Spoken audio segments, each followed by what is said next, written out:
علماء اکرام، مشائخ نظام اور سینئر سیاستداں ہمارے ابھی صاحب اور کارپوریٹرز، دوسرے چشتیہ فاؤنڈیشن کے ذمہ دار اور میرے معزز بھائیوں، السلام علیکم ورحمۃ اللہ وبرکاتہ۔ چشتیہ فاؤنڈیشن کی جانب سے یہ احتجاجی پروگرام اس وقت منعقد کیا جا رہا ہے جس وقت سپریم کورٹ آج دوپہر 2 بجے کے بعد سے صدر محترم بیرسٹر اسدالدین اویسی صاحب کی جو ریٹ پٹیشن داخل ہوئی تھی سپریم کورٹ میں، اس میں سنوائی کا آغاز 2 بجے سے ہو گیا ہے۔ الحمدللہ مسلسل 2 بجے کے بعد سے سپریم کورٹ میں جو یہ کالا قانون سینٹرل گورنمنٹ کی طرف سے لایا گیا ہے، اس قانون کے ایک ایک پروویژن کو صدر محترم کے وکلاء نے سپریم کورٹ کے سامنے رکھا۔ الحمدللہ آج کی بحث کا جو اس کا ایک جسٹ اگر آپ کہیں تو جو ہمارے مین کنسرن سے جو مسلمان سب سے زیادہ آج پریشان ہے، اس 3 چیزوں کے لیے بہت اس میں احتجاج ہے۔ ایک وہ ہے جو وقف یوزر کا جو اس سے پہلے 1995 کے ایکٹ میں تھا، وقف یوزر کے اس پروویژن کو بالکل بھی نئے ایکٹ میں نکال دیا گیا ہے۔ اس کا مطلب یہ ہے وقف یوزر وہ ہوتا ہے کوئی بھی مسجد، درگاہ، خانقاہ یا کوئی بھی وقف کا ادارہ جس کا کوئی ڈاکومنٹیشن نہ ہو، جس کا کوئی سروے نہ ہوا ہو، چاہے فرسٹ سروے ہو یا سیکنڈ سروے ہو، جس کا کسی قسم کا سروے نہ ہوا ہو، پھر بھی وہ ایک اوقافی جائیداد کے طور پر کھڑا ہے، ویسے پراپرٹیز کو وقف یوزر کہتے ہیں۔ تو یہ جو نئے کالے قانون میں وقف یوزر کو بالکل نکال دیا گیا تھا، مطلب ایسے پراپرٹیز، ایسے وقف کے پراپرٹیز اب اس کو وقف نہیں تسلیم کیا جائے گا جس کا سروے نہیں ہوا، جس کا اندراج نہیں ہوا، جس کا رجسٹریشن نہیں ہے، جس کے ڈاکومنٹس نہیں ہیں، ویسے ہر پراپرٹی کو وقف نہیں مانا جائے گا۔ یہ بہت بڑی تشویش کی بات تھی۔ وقف یوزر کے جو کلاس کو نکال دینا ہمارے لیے بہت بڑی تشویش کی بات تھی۔ آج سپریم کورٹ نے کیٹیگری کے طور پر، حالانکہ انٹریم آرڈر نہیں پاس کیا گیا ہے، سپریم کورٹ کے 3 ججز کے بینچ نے یہ کہا ہے کہ جو بھی فارمل آرڈر رہے گا انشاءاللہ تعالی وہ کل پاس کیا جائے گا۔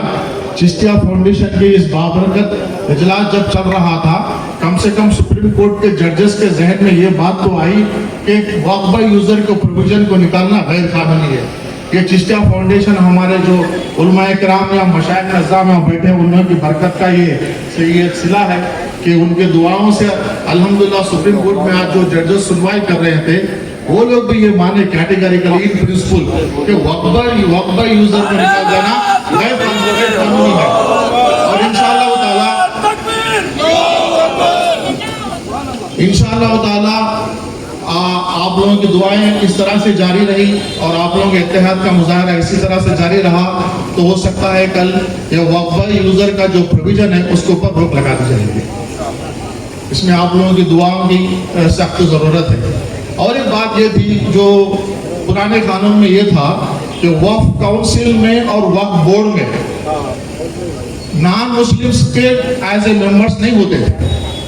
لیکن نئے قانون میں چاہے وقف کاؤنسل ہو جو سینٹرل گورنمنٹ کی کاؤنسل ہوتی تھی جو سارے ریاستوں کے وقف بورڈ پہ ایک سپرویژن کا پاور رکھتی تھی، وقف کاؤنسل میں سبھی ممبرز مسلم ہوا کرتے تھے،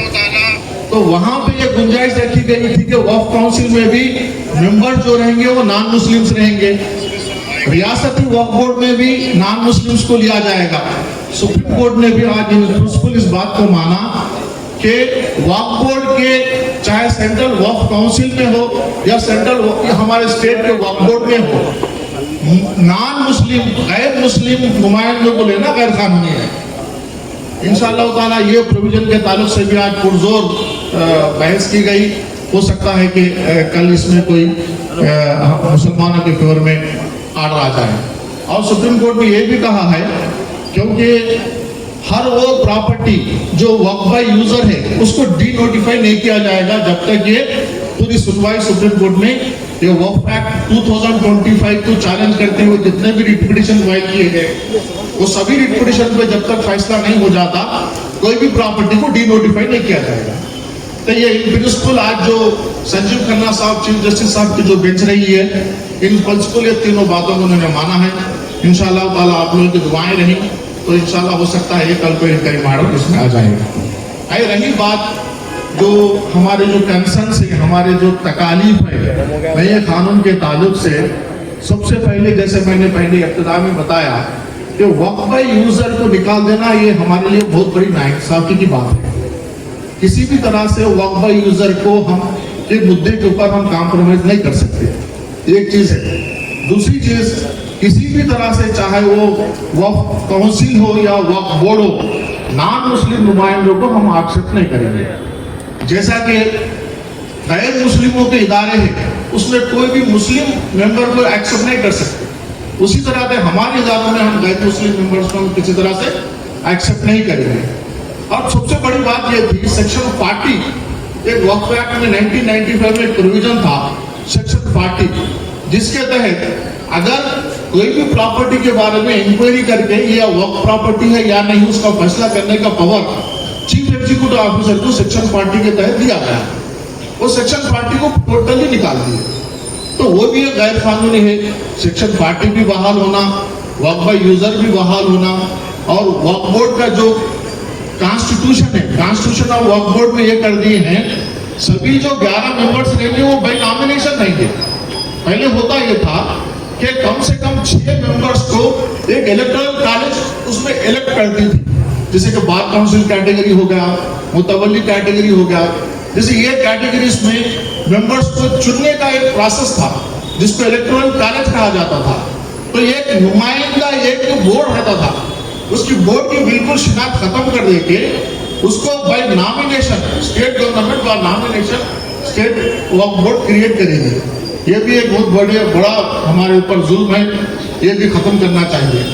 میں مبارکباد دیتا ہوں کیونکہ یہ احتجاجی پروگرام چشتیہ فاؤنڈیشن سے آنا بہت ضروری تھا، کیونکہ سوسائٹی میں کچھ نام نہاد مسخرے یہ امپریشن ڈال دیے تھے کہ درگاہ والے وقف امینڈمنٹ کے خلاف میں آواز نہیں اٹھا رہے مل کے جو بیانات آ رہے تھے وہ درگاہ والوں کی طرف سے کہ وقف امینڈمنٹ ایکٹ جو سینٹرل گورنمنٹ کا لائے صحیح ہے بول کے. میں مبارکباد دیتا ہوں چشتیہ فاؤنڈیشن والوں کو کہ یہ احتجاجی پروگرام درگاہ والوں کی طرف سے آنا بہت ضروری تھا. تو میں اس لیے میں مبارکباد پیش کرتا ہوں ہمارے چشتیہ فاؤنڈیشن کے ہمارے افتخار صاحب کو، اور میں امید کرتا ہوں کہ مسلسل ہمارا جو احتجاج یہ قائم رہے گا، برقرار رہے گا. ہمارا جوش ہے برقرار رہے گا جب تک یہ احمد خانہ جو یہ سینٹرل گورنمنٹ میں بیٹھی ہوئی جو مودی کی حکومت یہ نہ سمجھ جائے، جب تک یہ سمجھ نہیں جائے کہ مسلمانوں کے حقوق سے چھیڑنا ان کے لیے بھاری پڑ سکتا ہے، جب تک یہ ہمارا احتجاج جاری رہے گا. میں آپ لوگوں کو یاد دلانا چاہتا ہوں یہ کوئی نئی بات نہیں ہے. مسلمانوں کے شریعت میں مداخلت ہونا، مسلمانوں کے پراپرٹیز کو مداخلت ہونا، مسلمانوں کے حقائق حقوق میں مداخلت ہونا کوئی نئی بات نہیں ہے. میں جب طالب علم تھا اس وقت مجھ کو اچھا یاد ہے 1984 میں جس وقت شاہبانوں کا کیس ہوا تھا، اس وقت بھی اس طرح کا ایک احمد خانہ قدم اٹھایا گیا تھا حکومت کی طرف سے، جہاں پہ نان اوقاف کے بارے میں ہمارے احمد پاشا خاجی صاحب یہاں بیٹھے ہوئے ہیں. سالار سلطان صلاح الدین صاحب پورے ہندوستان میں انیشیٹو لے کے مجبور کرے جبکہ حکومت کے اوپر وہ قانون واپس لینے کے واسطے. میں بحیثیت طالب علم میں بھی سالار کے جو بھی پروگرام سے ہوتے تھے وہ پروگرام میں شرکت کرتا تھا. تو اسی طرح سے مومنٹم، اسی طرح سے جوش و خروش کے ساتھ ہم کو یہ وقف ایکٹ کے کالے قانون کے تعلق سے بھی ہم کو اقدامات اٹھانا ہوگا، ہم کو احتجاج کرنا ہوگا، ہم کو اتحاد کا مظاہرہ کرنا پڑے گا، متحد ہونا پڑے گا. ہم کو یہ دلی میں بیٹھی ہوئی یہ ظالم حکومت کو بتانا ہوگا کہ ہم متحد ہیں، اور ہم جب تک چین کی سانس نہیں لیں گے جب تک یہ قانون واپس نہیں لیا جاتا. شکریہ. محترم جناب